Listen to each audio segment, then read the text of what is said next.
এই জন্যই তো আমার আপনাকে ভালো লাগে। না মানে আপনার গুণটা খুব ভালো লাগে।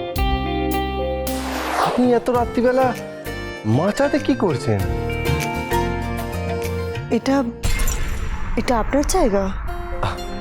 না মানে কখনো কখনো মন খারাপ হলে এখানে চলে আসি মন হালকা করতে। ও আমি আমি নেমে যাচ্ছি। না না আপনি বসুন না।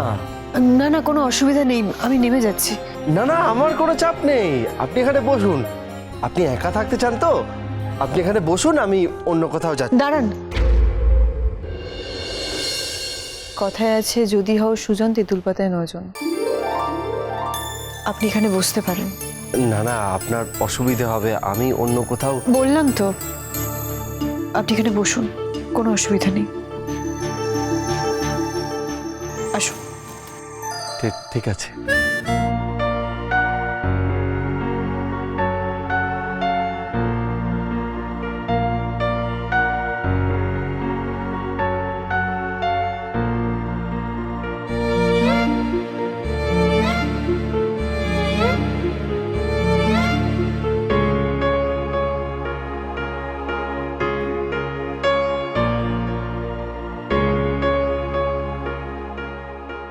মন খারাপ?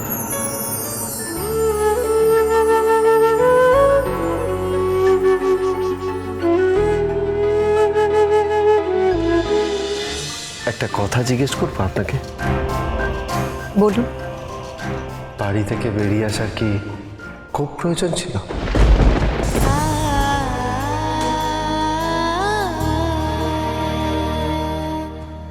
যেদিন আপনার মা বোন আপনার চোখে চোখ রেখে মিথ্যা কথা বলবে, সেদিন আমিও আপনাকে এই একই প্রশ্ন করব।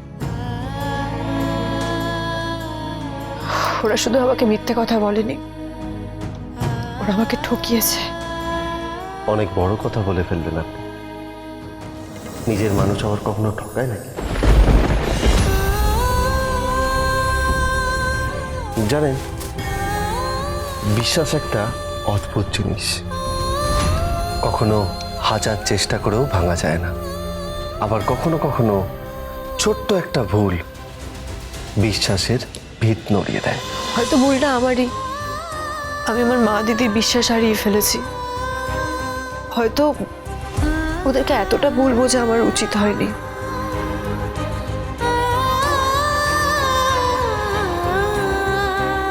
এই দেখুন, আমিও না কেমন পাগল, কিছু না ভেবেচিন্তে কত কথা বলে গেলাম। আমার কথায় প্লিজ আপনার যদি খারাপ লাগে কিছু মনে করবেন না। আমি বা কেন কষ্ট পাবো? আমার থেকে আপনি ক্ষমাই বা চাইছেন কেন? আমি তো বলবো আমার খুব ভালো লেগেছে।